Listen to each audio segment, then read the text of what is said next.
好，鏡頭我來看總統賴清德昨暗去參加美國在台協會 AIT 所舉辦的美國獨立250週年紀念酒會，而且伊閣有早台積電創辦人張忠謀的自傳，請 AIT 的處長郭立言要來轉送給美國總統川普，也講着希望未來台灣甲美國佇咧半導體產業會當愈密切來合作。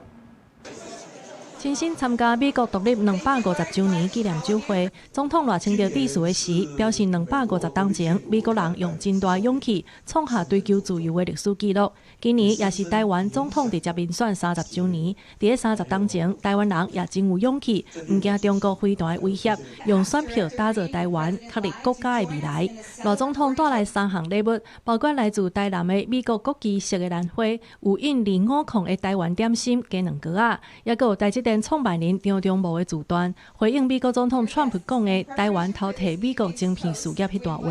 這2本自傳裡面充分記載着台灣半導體產業是如何發展的。如此一來，他會對台灣的半導體產業更了解，未來台灣跟美國的半導體產業、人工智慧的發展的合作一定會更密切。AIT 處長郭立言在致辭時，也講到張忠謀佇美國甲台灣兩邊攏有打造半導體的事業，和美國甲台灣佇科技供應鏈深度整合，而且佇先進製程甲設計的領域共同引領全球。張忠謀也來到現場，甲郭立言小可講一下。郭立言也分享美國第2甲第3任總統傑弗遜甲亞當斯的故事。These two men, our second and third presidents, were once bitter political rivals who even refused to speak with one another. However, they reconciled later in life, exchanging letters about the nation they had built and the future they hoped they would achieve. They died as close friends on the same day, July 4th, 1826, exactly 50 years after the founding of the Republic.